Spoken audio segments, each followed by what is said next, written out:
Hey, Larry Bailey, Awesome Technologies Inc. Sorry to keep you guys holding.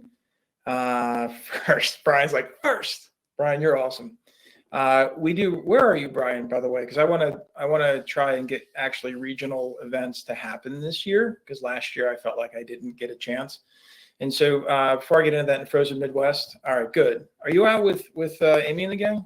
We can go meet in Amy's basement if you are. I heard it's a good place. Well, we're going to Amy's basement. Hey, everybody, Larry Bailey, Awesome Technologies. It is January 16th. It is Tuesday. It is 4 o'clock Eastern. That means we're getting together as a community. And today we're going to talk a lot. Amy's it is, right, Katie? And we're going to talk a lot about ticketing platforms and comparing to collaborative platforms. I'm going to talk a lot about that because I've got some real live use cases. But first and foremost, of course, it is all about the community. So as you have questions, the whole point of getting together is to ask and talk about them. Angie, how's your problem with your view only thing that was going on in the community earlier? Hopefully that's been resolved. It's fixed, great. And the reason it was a problem is because, let us know. And we'll talk about whatever, maybe the ICE conference. Early bird special is ending in 2 weeks. If you haven't already gotten your tickets and we are a mutual client, let me know. I can get you a discount code. The Vista install went great, Jody, but I can't get to the internet now. I have to download Chrome off of some other machine.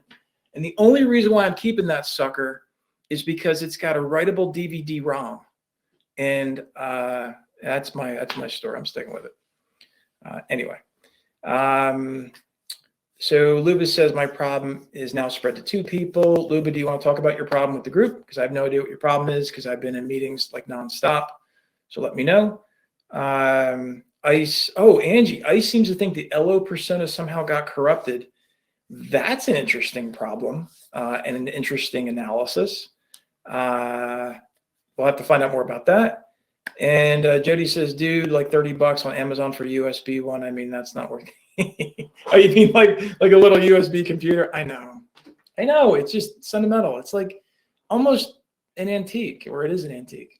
The error message on the custom print form, Luba. I gotcha.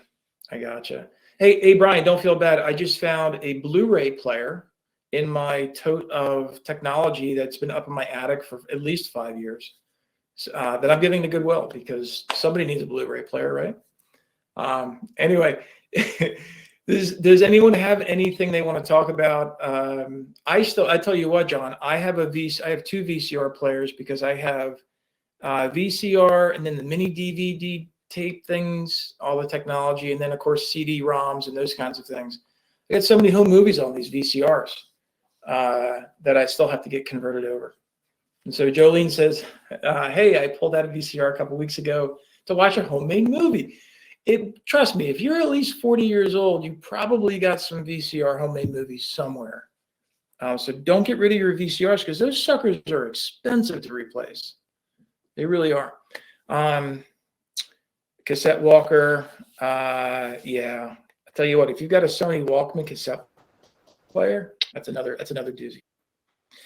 So Encompass is changing. Overnight, I dropped 2 updates, one for ECS, also known as Mavent, and then the other for Encompass Dock Solution, also known as EDS. 2 simple updates, no big deal. Expect that update train to get moving. Keep in mind, ICE still has it on the docket to go live with 24.1 sometime in March. We still don't know exactly when. We all hope it's not the same time as the ICE conference. Don't let that cat in the background distract you. But we'll see. And so I'm not seeing any problems coming on. 22 other folks besides me have shown up. Thank you very much for your time today. Hey, listen, I just saw a name on here. Mora. I'm going to pronounce that wrong. Are you still having a problem with Input Form Builder? Did you want to talk about it? If not, it's okay. And I do want to bring something up. We're just finishing up Mastering Encompass as an admin. It's an ongoing live course. I do want to remind folks that the reason why I do these courses is because we all don't remember everything. And the only way you go through to becoming a real master of Encompass is to literally try to touch everything as often as possible. And without use cases, it gets really tough. So that's the reason why I put these courses together, was to really remind people about what's going on, how things work, how they're supposed to be used, not necessarily how you are using them, and then best practices behind that. So I can tell you that last year, as Mortgage Workflow Partners, we ended up working with about 25 different companies, maybe close to 30.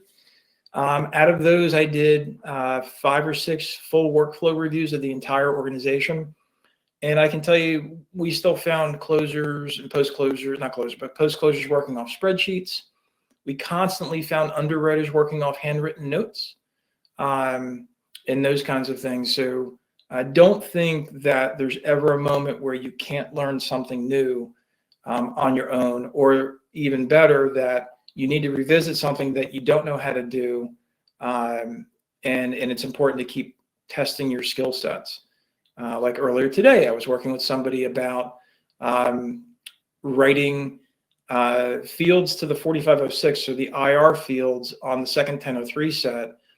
And I'd forgotten that you can't use your normal drop down on the form as a trigger, because Encompass doesn't see the IR 0101 as a second 1003 set. It only sees it as the first.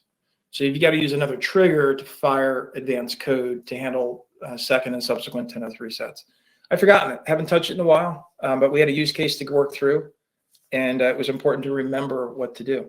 Luba says, can you do something on DDM rules? Yeah, let's do like a thing. I saw that ICE is doing like a DDM course or something before the ICE experience. And it kind of got me bummed out that we don't just have something real simple. But yeah, if you guys want to do like a DDM private session for like a Thursday, live recording, let me know. We can do that. I'm totally down with that, Luba. I'm sure other folks would love to talk about DDMs also. So maybe we'll just set that up as not as a Tuesday thing, but as a live recording, and then we can post it.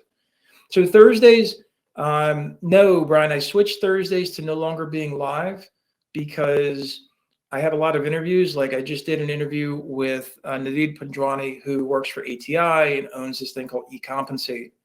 And so like I want to do one thing on Tuesdays, and then throughout the week also do some recording updates. So hopefully you're not getting it on your recurring calendar. Hopefully it's off your recurring calendar. There's no live event on Thursdays anymore. And yeah, I'll post it out. Looks like we've got at least 2 or 3 people who are interested in DDM. So I think it's great. We had an issue today earlier where the admin had written the DDM for the fee rules, which is line 902, but didn't write it in the field rules. So what was happening was the annual was going in fine, but not the monthly. And so we kind of dug into that and realized that, it's okay to have it in the fee for the 2015 itemization, but the money is really in the field rules for DDM for FHA. It's all about FHA. So keep the questions coming. I'll keep you on chat. I'm going to share my big purple screen, and I want to talk about project management, because people just forget. And for those that are watching the replay, I almost forgot. It's been a few minutes. Watch the rest of this replay. Get over to mortgage.community, log in, sign up, hang out with this cool crew, and learn some new stuff.